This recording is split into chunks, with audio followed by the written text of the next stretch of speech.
For Crema Media's Polity, I'm Sane Dlamini. Soccer star Teko Modise joins me to discuss his memoir titled The Curse of Teko. So how did the idea of a book get started, and why the title The Curse of Teko? And the idea of the book started like many years ago. I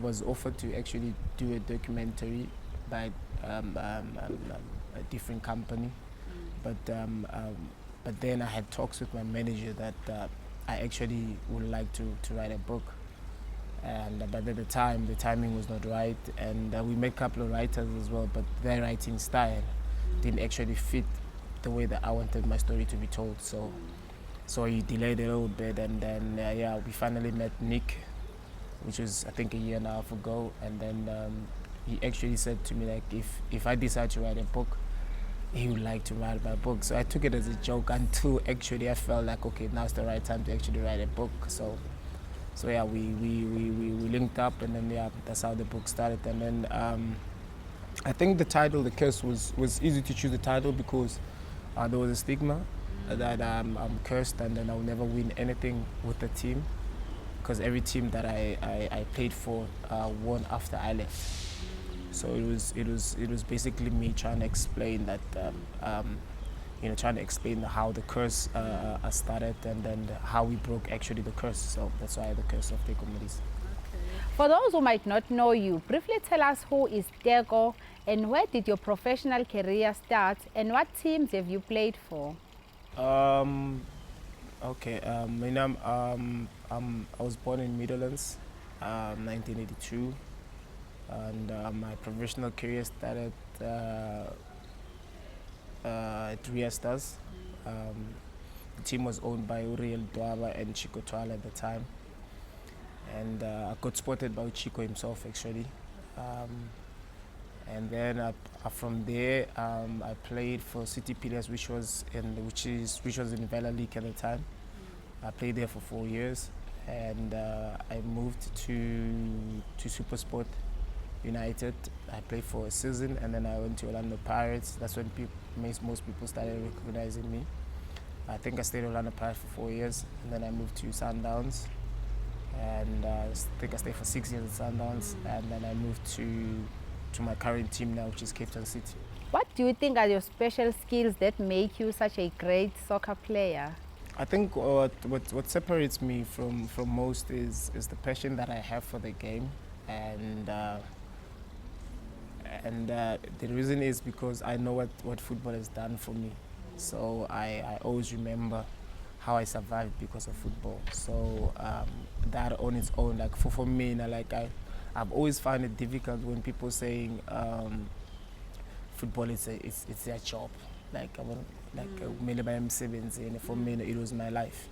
Like for me to play football actually is my life, because it saved my life. And sometimes I look at the friends that I played with when we were younger. I look at them now and I look at myself. I realize that actually I could have been one of them. You know, I could be still stuck in Soweto, probably doing nothing at all. You know, and so I think that's one thing that separates me from many other footballers, is because I know exactly why I'm playing football, and I've also believed at some point that I think football has given me opportunities, and but I also believe that there's maybe a bigger purpose than what I'm doing right now. So I'm still also trying to figure my purpose as well. That's what I pray about every day, actually, to be led actually to that purpose that I'm supposed to be doing, because I believe that my story, the way that everything has happened, it has happened for a reason. So that's why it is actually fair for me to share my kind of story, because I think it had happened for a reason, so it needs to be told. Your father didn't approve of you playing soccer, but you did it behind his back. How did that make you feel, because you had the talent? I mean, at the time I was very young. I didn't understand too many things, and my father was my hero to me, so I felt like I needed to impress him in everything that I had to do at the time. And me being told actually at the time that my father was good at that age I was at, it was actually giving me, motivating me actually, in a sense. So it's okay, if he's that good, then and then at some point at least maybe he will allow me to play. So let me continue playing, but at some point he'll give me his blessings to play. But like football actually has chosen me. You know, like whatever that it will happen, whatever that I'll do, I always find comfort in football. Tell us about your painful period in your life when you had to live in the streets after your father kicked you out at the age of 8. It was a disturbing period at the time because my father was a very street and straightforward guy, and his argument was always like, you always beat me up. We don't argue about anything else. But I also, because I was his son, and I would recognize and realize these patterns as well. I realized that he's not a person that likes to joke, so whenever he said something, it's actually very serious. So when he told me that, listen, when I come back, I don't need to find you in my house, so I knew that he was not joking. But what scared me the most was, at that time, I didn't have any relationship with any other family members, and I didn't know where to go, so I had to source out something. And it's unfortunate at the time that I had to go actually sleep on the streets and start hustling at that age. But I don't think it was my plan. I didn't even know how would I survive actually, but fortunate enough I survived, that I'm here to tell the story about it. Can you also narrate how you got your first big break in the professional football after many promises that didn't materialize? I remember that day vividly because I remember there was this guy that he passed away. His name is Steve Mnguni.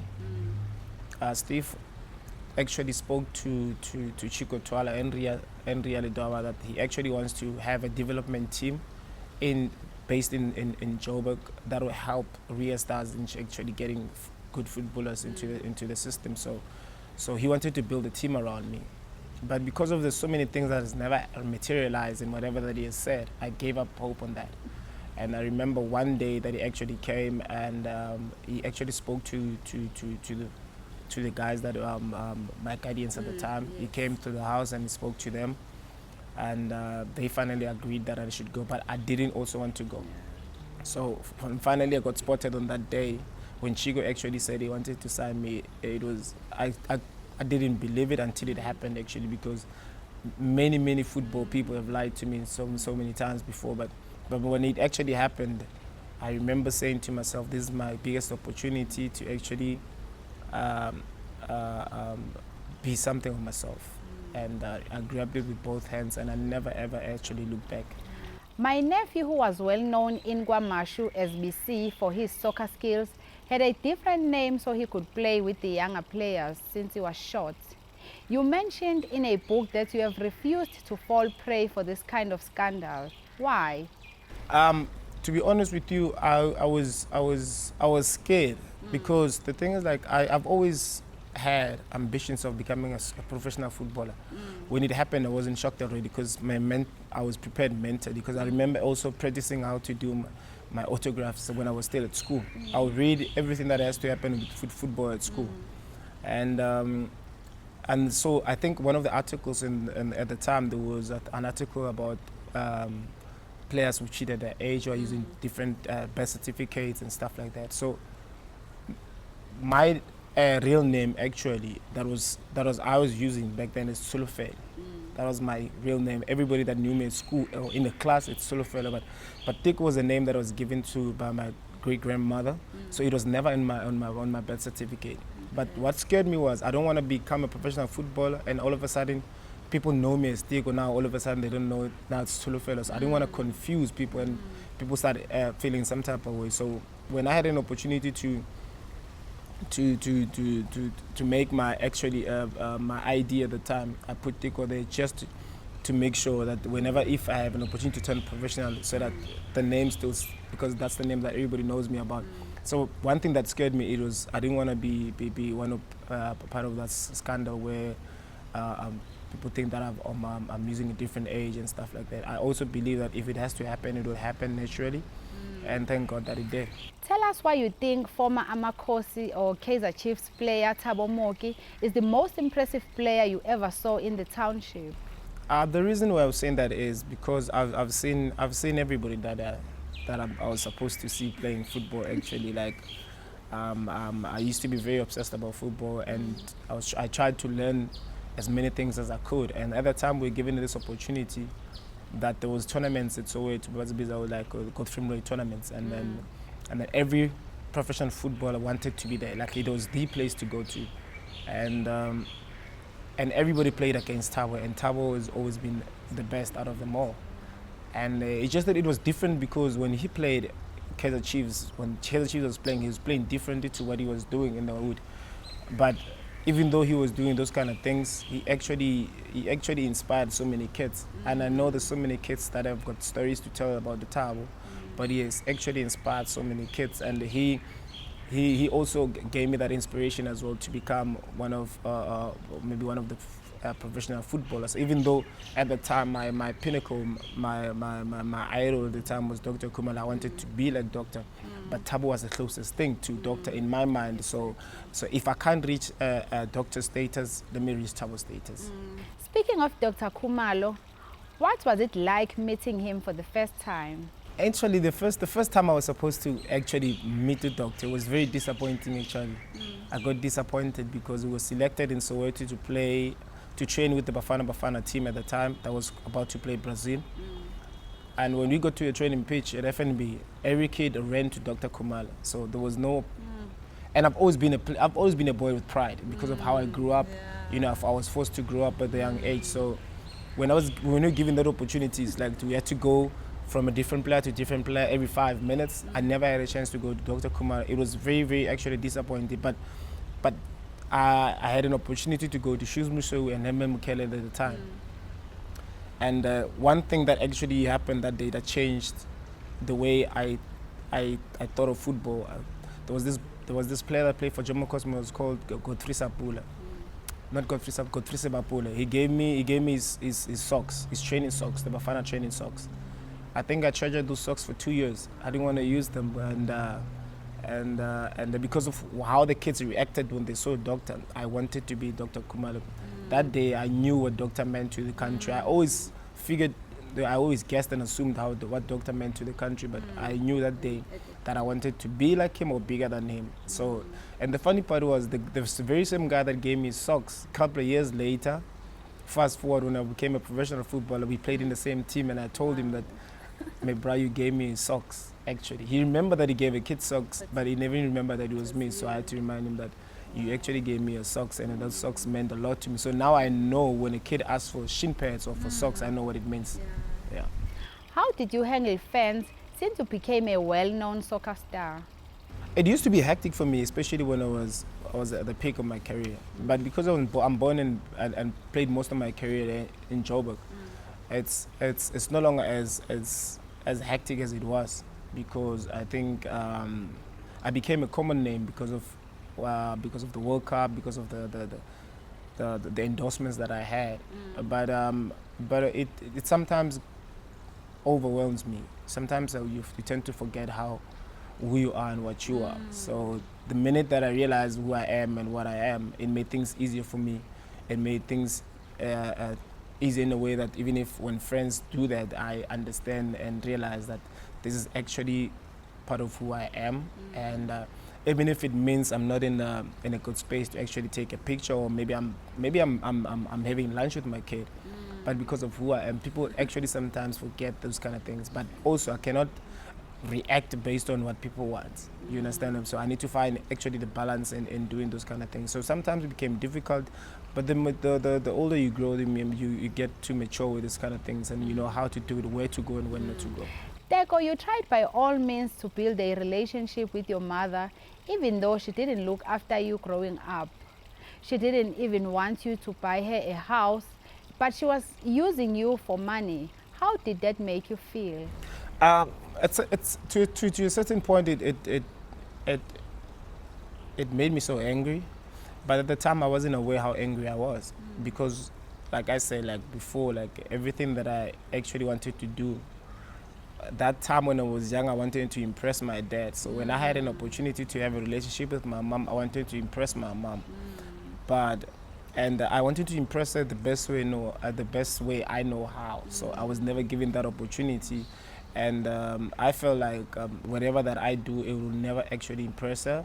and I felt like I was not appreciated at all. So most of the time and most of my life, like I had so much anger towards her, not understanding the type of things that she went through on her own. So it was actually unfair for me to judge her based on that, you know. And I'm grateful that the all experience that I took from all these things, it has actually built me to become the person that I am, and it made me also realize that she had to go through her own demons as well and all situations as well. So, but it's just that I was too quick to judge without realizing that she also had her own issues as well.